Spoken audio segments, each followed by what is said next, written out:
बच्चों अभी तक हमने अध्याय 2 के 4 पार्ट देख लिए हैं। अब 5वें भाग के अंदर हम लोग बात करने वाले हैं भौतिक राशियों की विमाओं के ऊपर। विमाएं क्या होती हैं, विमीय सूत्र क्या है, विमीय समीकरण क्या है और प्रमुख भौतिक राशियों के विमीय सूत्र। उसके बाद में विमीय विश्लेषण, उसके अंतर्गत आता है विमीय संगति की जांच और विभिन्न भौतिक राशियों के मध्य संबंध को व्युत्पन्न करना। तो इतने बिंदुओं पर हम लोग भाग 5 में चर्चा करने वाले हैं। तो आइए हम लोग शुरू करते हैं भाग 5। सबसे पहले भौतिक राशि की विमाएं। परिभाषा है किसी भौतिक राशि के व्युत्पन्न मात्रक को मूल मात्रकों के जिन जिन घातों द्वारा व्यक्त किया जाता है उसे उस भौतिक राशि की विमाएं कहते हैं। अब देखिएगा कि संबंध है एक तरीके से विमाएं किन किन के मध्य, व्युत्पन्न मात्रक और मूल मात्रक के मध्य। हमने परिभाषा पढ़ी थी कि व्युत्पन्न मात्रक मूल मात्रकों पर निर्भर करते हैं। अब कैसे करते हैं ये पता चलेगा विमाओं के माध्यम से। क्लियर? तो व्युत्पन्न मात्रक को मूल मात्रकों की घातों के रूप में व्यक्त किया जाता है, उन घातों को विमाएं कहते हैं। उदाहरण ले लें तो क्षेत्रफल का सूत्र क्या है, लंबाई गुणित चौड़ाई। अब देखिए कि लंबाई भी लंबाई है और चौड़ाई भी लंबाई है, तो इसका मतलब क्षेत्रफल में लंबाई जो है वो कितनी बार आ रही है, 2 बार आ रही है। तो क्षेत्रफल बराबर लंबाई गुणित लंबाई। या फिर अपन कह सकते हैं कि क्षेत्रफल जो है वो लंबाई के वर्ग के बराबर है, क्योंकि 2 बार आ गई ना लंबाई। अर्थात क्या हुआ, क्षेत्रफल में भौतिक राशि लंबाई की विमा 2 है।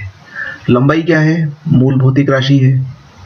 तो इस क्षेत्रफल में ये मूल भौतिक राशि कितनी बार आ रही है, 2 बार आ रही है, तो इसकी विमा कितनी हो गई, 2। यांत्रिकी में भौतिक राशियों की विमाओं लंबाई को L के द्वारा, द्रव्यमान को M के द्वारा तथा समय को T के द्वारा व्यक्त किया जाता है। तो जब अपन विमाएं लिखते हैं तो जैसा यहाँ पर लिखा है लंबाई, तो लंबाई नहीं लिखेंगे, लंबाई की जगह क्या लिखेंगे, L। अगर कहीं द्रव्यमान आएगा तो हम उसकी जगह M लिखेंगे और समय आएगा तो उसकी जगह क्या लिखेंगे, T लिखेंगे। तो इस प्रकार से सूत्र बन जाएगा विमीय सूत्र। किसी भौतिक राशि का विमीय सूत्र यह दर्शाता है कि भौतिक राशि में किस मूल मात्रक की कितनी विमाएं हैं। अब व्युत्पन्न मात्रक को अपन मूल मात्रक के रूप में लिखना चाह रहे हैं और जब हम उस व्युत्पन्न मात्रक को मूल मात्रक में M, L और T के रूप में व्यक्त करने लगते हैं तो वो बन जाता है विमीय सूत्र सीधे सीधे। जैसे उदाहरण के लिए वेग का विमीय सूत्र m की घात 0, L और T की घात -1 है। यह दर्शाता है कि वेग में द्रव्यमान की विमा 0 है, m द्रव्यमान है, उसकी विमा क्या है, 0 है। लंबाई की विमा 1 है, ये L जो है ना, ये इसका कुछ भी नहीं लिखा हुआ है, इसका मतलब 1 है यहाँ पर। तो लंबाई की विमा 1 है तथा समय की विमा -1 है। ये देखिए T की घात -1 आ रही है, तो ये -1 है। तो इस प्रकार से वेग के विमीय सूत्र को हम इस सूत्र के द्वारा व्यक्त करते हैं, जिसमें ये क्लियर हो जाता है कि द्रव्यमान की विमा 0 है, लंबाई की विमा 1 है और समय की विमा -1 है। तो इस प्रकार का जो सूत्र बनता है इसको बोलते हैं विमीय सूत्र। दूसरा है विमीय समीकरण। किसी भौतिक राशि को उसके विमीय सूत्र के बराबर लिखने पर प्राप्त समीकरण को विमीय समीकरण कहते हैं। अब ये विमीय सूत्र है और इसको अगर अपन उस भौतिक राशि के बराबर लिख दें, जैसे कि वेग का विमीय समीकरण क्या बन जाएगा, वेग के लिए संकेत लिख दिया v, तो v बराबर m की घात 0, L T की घात -1। तो ये जो बना ये क्या कहलाएगा, विमीय समीकरण कहलाएगा। ये विमीय सूत्र है और यदि इस विमीय सूत्र को हम उस भौतिक राशि के बराबर करके लिख देंगे तो बन जाएगा विमीय समीकरण। ठीक, समीकरण यानी कि जिसमें बराबर का चिन्ह आ जाए वो समीकरण बन जाता है। तो विमीय सूत्र को हम समीकरण के रूप में इस प्रकार से लिख सकते हैं। अब आइए अपन कुछ भौतिक राशियों की विमाओं पर बात कर लेते हैं। तो ध्यान से देखिएगा, बहुत आसान है और बहुत मजेदार है।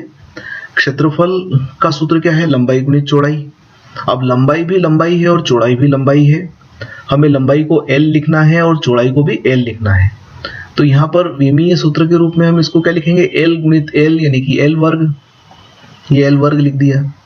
अब केवल L वर्ग है, तो इसको अगर पूरे विमीय सूत्र के रूप में लिखना हो, यानी कि पूरा फॉर्म लिखना हो, तो हम क्या लिखेंगे? m की घात शून्य। शून्य मतलब द्रव्यमान पर निर्भर नहीं। L की घात 2 यानी कि लंबाई के ऊपर 2 बार निर्भर करता है, और समय की घात शून्य यानी कि समय की विमा शून्य है, तो समय पर भी निर्भर नहीं करता है। तो इस सूत्र से हमें ये ज्ञात हो जाता है कि ये वाली भौतिक राशि मूल मात्रकों पर कैसे निर्भर करती है। द्रव्यमान पर निर्भर नहीं करती है, लंबाई पर घात 2 के बराबर निर्भर करती है, और समय के ऊपर निर्भर नहीं करती है। इसी प्रकार से आयतन का विमीय सूत्र बनाते हैं, तो लंबाई गुणित चौड़ाई गुणित ऊंचाई। लंबाई लंबाई है, चौड़ाई भी लंबाई है, और ऊंचाई भी लंबाई है, यानी कि लंबाई कितनी बार आ गई? 3 बार आ गई, तो L की घात 3 हो गया। इसको पूरे सूत्र के रूप में लिखा तो क्या आया? m की घात शून्य, L की घात 3 और t की घात शून्य। तो ये आयतन का विमीय सूत्र हो गया। अगर घनत्व की बात करें तो घनत्व बराबर क्या है? द्रव्यमान बटे आयतन। ये घनत्व की परिभाषा है। द्रव्यमान और आयतन का अनुपात क्या कहलाता है? घनत्व कहलाता है। तब देखिए द्रव्यमान के लिए क्या लिखना? m, और आयतन बटे में आ रहा है, इसलिए L की घात 3 नीचे आ गया, तो m बटे L की घात 3। अब यहां देखिए क्या किया हमने? m की घात 1 लिखे तब भी ठीक है, और नहीं लिखे तब भी कोई बात नहीं। और L नीचे से जब ऊपर आएगा तो घातें हो जाएगी माइनस, तो L की घात -3, और t नहीं है तो t की घात शून्य लिख देते हैं। तो ये घनत्व का विमीय सूत्र बन गया, m L की घात -3 t शून्य। इसी प्रकार से चाल या वेग, चाल अदिश राशि है, वेग सदिश राशि है। चाल को अपन लिखते हैं दूरी बटा समय, और वेग को लिखते हैं विस्थापन बटा समय। तो इस पर आगे बात करेंगे। तो कुल मिलाकर चाल या वेग जो है दोनों एक ही राशि है, थोड़ा सा अंतर होता है, आगे बात हो जाएगी। तो ये होता है दूरी बटा समय। अब दूरी क्या है? लंबाई है, और समय समय है। लंबाई को L लिखा और समय को T लिखा। इसको पूरा सूत्र में लिखेंगे तो m की घात शून्य, L t की घात -1। इसी प्रकार से त्वरण क्या है? तो वेग में परिवर्तन की दर को त्वरण कहते हैं, अर्थात वेग में परिवर्तन बटा समय। वेग में परिवर्तन यानी कि वेग बटा समय, क्योंकि वेग में परिवर्तन यानी कि वेग ही आएगा। तो ये वेग बटा समय, तो वेग बराबर हम जानते हैं कि मीटर प्रति सेकंड, और एक समय नीचे आ गया तो सेकंड का वर्ग हो गया। तो त्वरण का मात्रक क्या है? मीटर प्रति सेकंड वर्ग। अब आप इसको लिखेंगे m की घात शून्य, L t की घात -2। लंबाई एक बार और समय नीचे से ऊपर आया तो -2 हो गया। गुरुत्वीय त्वरण भी त्वरण ही है, गुरुत्व के द्वारा उत्पन्न होता है, इसलिए गुरुत्वीय त्वरण कहेंगे। तो इसका विमीय सूत्र भी त्वरण का विमीय सूत्र ही होगा, इसमें कोई अंतर आने का प्रश्न ही नहीं उठता। यदि बल की बात करें तो होगा द्रव्यमान गुणित त्वरण। द्रव्यमान और त्वरण का गुणा करेंगे तो बल प्राप्त होता है। तो द्रव्यमान क्या हो जाएगा? m, देखिए L की घात शून्य, t की घात शून्य, और त्वरण क्या है? m की घात शून्य, L t की घात -2। ये निकाला हुआ अपन ने। इन दोनों को मिला लें तो देखिए m की घात 1 और 0 मिलकर m की घात 1 हो गया, L की घात शून्य और 1 मिलकर L की घात 1 हो गया, और t की घात शून्य और -2 मिलकर -2 आ गया। तो इस प्रकार से त्वरण बल के लिए जो विमीय सूत्र आया वो क्या है? m L t की घात -2। ये बल का विमीय सूत्र हुआ। इसी तरह से आवेग की बात करें तो होता है बल गुणित समय। बल के विमीय सूत्र को अगर समय से गुणा कर दो, देखो ये बल का विमीय सूत्र है, और इसको हम समय से गुणा कर देंगे, यानी कि t से गुणा कर रहे हैं, बाकी की घात शून्य है। तो नया विमीय सूत्र बन गया m L और t की घात -1। ये आवेग का विमीय सूत्र हुआ। और आगे बात करते हैं तो दाब बराबर होता है बल बटे क्षेत्रफल। बल के विमीय सूत्र को क्षेत्रफल से भाग देंगे तो हमें ये वाला विमीय सूत्र प्राप्त हो जाएगा। देखिए यहां दे रखा है, ये बल का विमीय सूत्र है और ये क्षेत्रफल L वर्ग। तो क्या आया? m L की घात -1। यहाँ ऊपर 1 थी, ये 2 नीचे से और आ गई तो -1 बची, और t की घात -2। ये दाब का विमीय सूत्र हो गया। गुरुत्वाकर्षण का सार्वत्रिक नियतांक कैपिटल G से प्रकट करते हैं, और ये न्यूटन के नियम से हम कह सकते हैं कि G बराबर क्या होगा? F यानी कि बल, R वर्ग यानी कि दोनों द्रव्यमानों के बीच की दूरी, और m1 और m2 दोनों द्रव्यमान हो गए। तो यहाँ F का विमीय सूत्र हमारे पास है, ये ऊपर लिखा हुआ देखो, r दूरी है, इसका विमीय सूत्र भी हमारे पास है, और m1 और m2 द्रव्यमान है, इसलिए इनके विमीय सूत्र भी है। तो क्या लिखा है, m l t की घात -2, ये तो बल के लिए लिखा है, और l वर्ग लिखा है r के लिए, और नीचे m वर्ग लिखा है, ये m1 m2 के लिए। तो इन सबको हल करेंगे तो क्या आ जाएगा, m की घात -1, l की घात 3 और t की घात -2। कार्य या ऊर्जा, इसका विमीय सूत्र क्या होगा, तो कार्य या ऊर्जा होती है बल गुणित विस्थापन, ये कार्य या ऊर्जा है। तो बल का विमीय सूत्र हमें याद है, और विस्थापन चूंकि दूरी है इसलिए इसका विमीय सूत्र L है। तो कार्य या ऊर्जा का विमीय सूत्र क्या बनेगा, m l वर्ग t -2, एक l ये, एक l और t वर्ग हो गया, और l वर्ग हो गया, और t की घात -2। इसी तरह से शक्ति बराबर क्या होता है, कार्य बटा समय, कार्य और समय का अनुपात। कार्य क्या है, m l वर्ग t -2 और समय t, तो एक t और ऊपर आ जाएगा तो -3 हो जाएगा, तो m l वर्ग t की घात -3, ये शक्ति का विमीय सूत्र। गतिज ऊर्जा, गतिज ऊर्जा हाफ mv² होती है। तो यहाँ कार्य और ऊर्जा का निकाला है, तो देखिएगा गतिज ऊर्जा हो या ऊर्जा हो, एक ही विमीय सूत्र आएगा। तो द्रव्यमान है और वेग का वर्ग है, तो देखो द्रव्यमान है और ये वेग का विमीय सूत्र और उसका वर्ग कर रखा है बाहर, ये वर्ग कर दिया। तो इस प्रकार से जब इसको हल करेंगे तो क्या आएगा, m l वर्ग t -2, ये m l वर्ग t -2 कार्य या गतिज ऊर्जा का विमीय सूत्र एक ही प्राप्त होता है। इसके बाद में देखिए स्थितिज ऊर्जा का विमीय सूत्र, इसका सूत्र होता है mgh, गुरुत्वीय स्थितिज ऊर्जा। तो गुरुत्वीय स्थितिज ऊर्जा में m द्रव्यमान है, g गुरुत्वीय त्वरण है और h ऊंचाई है।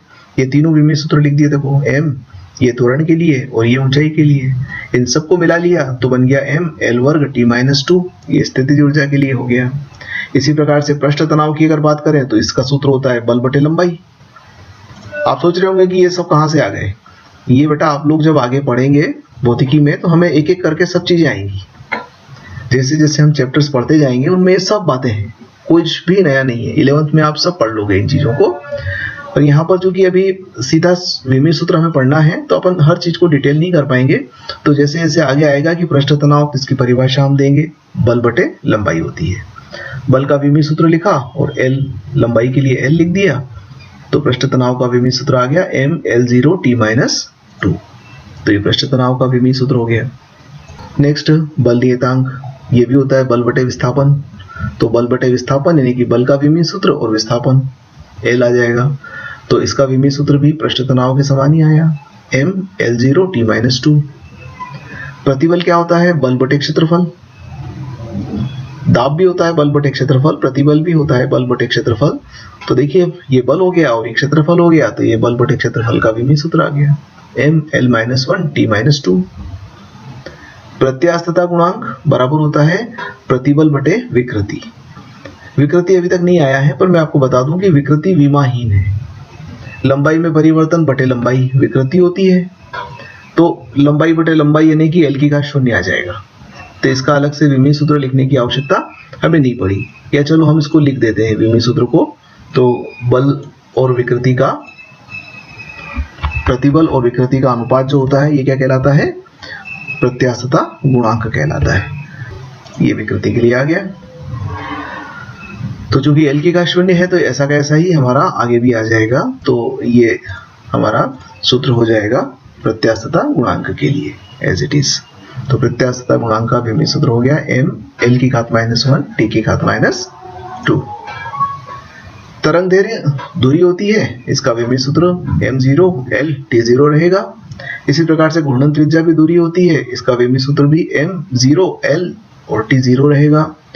जड़त्व आघूर्ण होता है द्रव्यमान गुणित दूरी का वर्ग। ये जो दूरी है ये दूरी का वर्ग है, तो दूरी का वर्ग हमने कर दिया। तो द्रव्यमान के लिए m और दूरी के वर्ग के लिए L वर्ग हो गया। तो जड़त्व आघूर्ण का विमीय सूत्र हो जाएगा m L वर्ग t0। दोलन काल समय होता है तो इसका विमीय सूत्र m0 L0 और t-1 हो जाएगा, सॉरी। इसी प्रकार से आवृत्ति क्या होती है, 1/आवर्तकाल। 1/आवर्तकाल यानी कि 1/t, t ऊपर आ जाएगा तो m0 L0 t-1। तो ये इसका विमीय सूत्र हो गया। इसी प्रकार से आगे और भी भौतिक राशियां हैं। यदि अपन देखेंगे, किसी अच्छी किताब को देखेंगे तो आपको लगेगा कि हम एक साथ कई भौतिक राशियों के विमीय सूत्र देख पाएंगे, क्योंकि अनगिनत भौतिक राशियां हैं हमारी भौतिकी के अंदर, हम तो कुछ महत्वपूर्ण की बात यहाँ पर कर रहे हैं। जैसे बलाघूर्ण क्या होता है, बल गुणित दूरी, बल का विमीय सूत्र ये है और दूरी का ये है, तो बलाघूर्ण का विमीय सूत्र m l वर्ग t-2। विकृति, ये भी विकृति का अपन ने लिखा था ना, l बटा l m0 l0 t0, यानी कि ये विमाहीन है। वेग प्रवणता होती है वेग बटे दूरी, तो वेग का विमीय सूत्र m0 l t-1 और दूरी का आ जाएगा l, तो एक l से एक l कट गया, तो m0 l0 t-1 वेग प्रवणता हो गई। पृष्ठ ऊर्जा, ऊर्जा बटे क्षेत्रफल होता है, तो ऊर्जा का विमीय सूत्र m l वर्ग t-2 और क्षेत्रफल का l वर्ग, तो इनको मिलाएंगे तो ये बन जाएगा m l0 t-2, ये पृष्ठ ऊर्जा को व्यक्त करेगा। कोण या कोणीय विस्थापन चाप बटे त्रिज्या होती है, ये भी विमाहीन है। कोणीय वेग या कोणीय आवृत्ति कोण बटा समय होता है, तो कोण का हमने अभी देखा है कि ये तो विमाहीन है और समय के लिए t लिखेंगे, तो कोणीय वेग या कोणीय आवृत्ति का t-1 होगा। इसी प्रकार से कोणीय त्वरण क्या होगा, कोणीय वेग बटा समय यानी कि t-1 बटे t यानी कि t-2।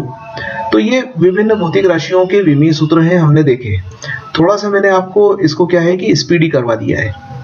स्पीडी से मतलब हमने थोड़ा सा जल्दी जल्दी में इस बात को समझ लिया है, पर चूंकि एक ही बात का रिपीटेशन है इसमें, आप देखिएगा कि कुछ नया नहीं है ऐसा कि बहुत ज्यादा आप लोगों को परेशान होना पड़े।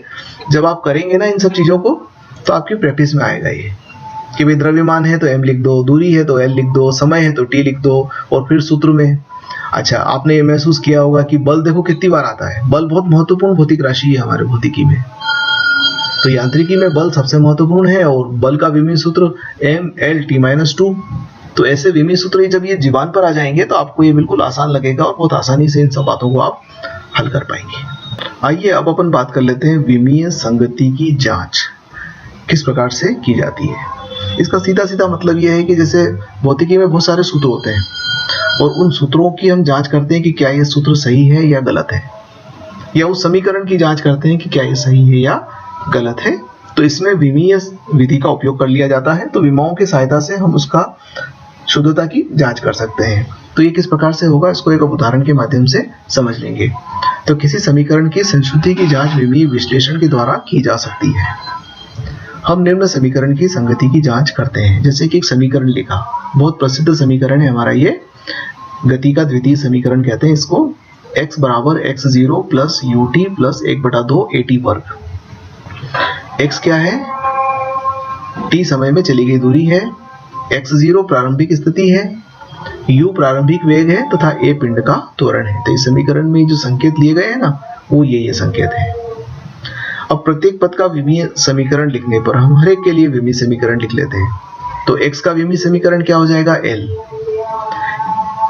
x0 का विमीय समीकरण भी l हो जाएगा, क्योंकि देखो ये दूरी है और ये भी दूरी है। ut का विमीय समीकरण क्या हो जाएगा, u वेग है और t समय है, तो वेग का विमीय सूत्र होता है lt-1 और t का t हो जाएगा, तो l और t-1, t से t कट गया तो l बचेगा, तो इसका भी हो गया l। इसी प्रकार से 1/2 का तो कोई विमीय समीकरण होने का प्रश्न ही नहीं उठता, क्योंकि ये तो नियतांक है और संख्यात्मक नियतांक है। at वर्ग का निकाल लेते हैं, तो a त्वरण है और t समय है। त्वरण का सूत्र होता है lt-2 और t समय है तो t वर्ग हो गया, तो t वर्ग और t-2 कट गए तो l बचेगा। अब आप देखिए कि इसमें कुल कितने पद हैं, 1 2 3 और ये 4। चारों पदों की विमाएं क्या आ रही है, l l l और l। तो चूंकि चारों पदों की विमाएं समान है, अतः कह सकते हैं कि विमीय दृष्टि से संगत समीकरण है। ये जो समीकरण दिया हुआ है ये कैसा है, संगत समीकरण है। विमीय विश्लेषण से हम यह कह सकते हैं। अब अपन बात कर लेते हैं कि विभिन्न भौतिक राशियों के मध्य संबंध उत्पन्न करने में हम विमीय सूत्रों का उपयोग कैसे कर सकते हैं। तो आइए देखते हैं। यदि यह ज्ञात हो कि कोई भौतिक राशि किन किन भौतिक राशियों पर निर्भर करती है, तो उनके मध्य संबंध ज्ञात किया जा सकता है। अपने को यदि मालूम हो कि एक भौतिक राशि बाकी 2 या 3 भौतिक राशियों पर निर्भर करती है, और किस प्रकार से करती है ये हमें नहीं मालूम है, बस हमें ये मालूम है कि निर्भर करती है, तो अपन विमीय सूत्र की सहायता से, विमीय विश्लेषण की सहायता से यह संबंध निकाल सकते हैं। तो एक उदाहरण के माध्यम से इसे समझ लेते हैं। तो उदाहरण के लिए सरल लोलक का दोलनकाल t लोलक की प्रभावकारी लंबाई L तथा गुरुत्वीय त्वरण G है तथा द्रव्यमान m पर निर्भर करता है। सरल लोलक का दोलन काल हम ये कहते हैं कि हम तीन बातों पर निर्भर करता है। एक तो लंबाई पर करता है, गुरुत्वीय त्वरण पर करता है और द्रव्यमान पर करता है। हमें नहीं मालूम कैसे करता है, पर करता है, बस इतना मालूम है हमें। तो हमें ज्ञात करना है कि किस प्रकार से निर्भर करता है। तो मान लेते हैं कि उपरोक्त संबंधों को हम इस प्रकार से प्रकट करते हैं। T के L की घात A, G की घात B और M की घात C। यहाँ K एक विमाहीन नियतांक है। हमें A, B तथा C के मान ज्ञात करना है। ये जो है ना, ये अपने मन से लिखे हैं A, B, C। इतना हमें मालूम है कि दोलन काल काय पे निर्भर करता है। एक तो प्रभावकारी लंबाई पर करता है, गुरुत्वीय त्वरण पर करता है और द्रव्यमान पे करता है। अब कैसे करता है, तो हमने घातें लगा दी, इनको विमाएं कहते हैं। तो L की घात A, G की घात B और M की घात C, इस प्रकार से करता है। अब अपन को क्या करना है, ये A, B और C के मान ज्ञात करना है। इनके मान ज्ञात हो जाएंगे तो हम इस T का सूत्र निकाल लेंगे। तो समीकरण के दोनों ओर की विमीय सूत्र लिखने पर T का विमीय सूत्र क्या है, M0, L0 और T1। ये T का विमीय सूत्र। K एक विमाहीन नियतांक है, इसलिए हम इसका विमीय सूत्र नहीं लिखेंगे। L के लिए लिखेंगे M, L और T0, M0, L और T0 की घात A। G त्वरण है तो M0, L, T-2 की घात B और M द्रव्यमान है तो M, L0, T0 की घात C। तो ये हमने दोनों ओर की विमीय सूत्र लिख दिए। अब इसको थोड़ा सा और हल कर लेते हैं। तो देखो M0, L0, T की घात 1 वैसा का वैसा रहने दिया। ये जो घातें लगा रखी थी ना अपन ने, इन घातों को क्या किया, अंदर ले लिया। तो यहाँ हो गया L की घात A, यहाँ L की घात हो जाएगी B और T की घात -2B और यहाँ हो जाएगी M की घात C। तो देखिए हमने ये घातों को अंदर लेके और हमारा समीकरण बना लिया। ये समीकरण बन गया। अब इन सबको मिला लेते हैं। तो M की घात 0, M की घात 0 और M की घात C, तो 0 धन 0 धन C, तो M की घात C हो गया। L की घात A, L की घात B और L की घात 0, तो ये हो जाएगा A प्लस B। इसी प्रकार से T की घात 0, T की घात -2B और T की घात 0, तो ये बचेगा T की घात -2B। तो इन सबको मिलाकर हमने एक सूत्र के रूप में रख दिया। अब दोनों ओर की विमाओं की तुलना करने पर तुलना कर लेते हैं। M की घात 0 है और यहाँ M की घात C है। इसका मतलब C बराबर क्या होगा, 0 होगा। तो C बराबर 0 आ गया। इधर L की घात 0 है और L की घात A प्लस B है। इसका मतलब A प्लस B किसके बराबर है, 0 के बराबर है। तो A प्लस B 0 के बराबर है। वैसा ही T की घात 1 है और यहाँ T की घात -2B है। तो -2B किसके बराबर है, 1 के बराबर है। तो सबसे पहले देखो, आप B का मान यहाँ से निकाल लिया हमने। B का मान कितना आ गया, -1/2। अब B का मान -1/2 यहाँ लिखोगे तो इसका पक्षांतर करोगे तो A का मान आ जाएगा। तो A का मान आ गया 1/2। अब हमें तीनों चीजें मिल गई। A का मान हो गया 1/2, B का मान हो गया -1/2 और C का मान हो गया 0। अब आप ये तीनों मान इस पहले वाली समीकरण के अंदर रख दो। ये जो T बराबर K, L की घात A, G की घात B और M की घात C थे ना, इसमें ABC का मान रखेंगे। तो ABC का मान रखने पर T बराबर K, L की घात 1/2, G की घात -1/2 और M की घात 0। तो M की घात 0 यानी कि द्रव्यमान पर निर्भर नहीं कर रहा है। काय पे कर रहा है, L पर कर रहा है और G पे कर रहा है। G की घात -1/2 तो नीचे ले लो, तो G की घात +1/2। अब घात अगर 1/2 है तो उसको वर्गमूल में लिख सकते हैं। तो हमारा सूत्र क्या बन गया, T बराबर K वर्गमूल L/G। तो ये विमीय सूत्र से, विमीय विश्लेषण से हमने ज्ञात कर लिया कि सरल लोलक का दोलन काल प्रभावकारी लंबाई और गुरुत्वीय त्वरण पर इस प्रकार से निर्भर करता है। अब ये जो K है, इसका मान अपन विमीय सूत्र से या विमीय विश्लेषण से नहीं निकाल सकते। तो हम अलग विधि से जब प्राप्त करते हैं तो इस K का मान आता है 2π। तो हमारा सही सूत्र क्या है, T बराबर 2π√L/G। ये सरल लोलक के आवर्तकाल का सूत्र हो गया। तो इस प्रकार से अपन ने विमीय विधियों से इनका उपयोग करते हुए किस प्रकार से हम समीकरण की शुद्धता की जांच कर सकते हैं, दूसरा विभिन्न भौतिक राशियों के मध्य संबंध को स्थापित कर सकते हैं, ये पूरा बात हो गया। तो अपना ये वाला जो अध्याय 2 है वो कंप्लीट होता है। धन्यवाद।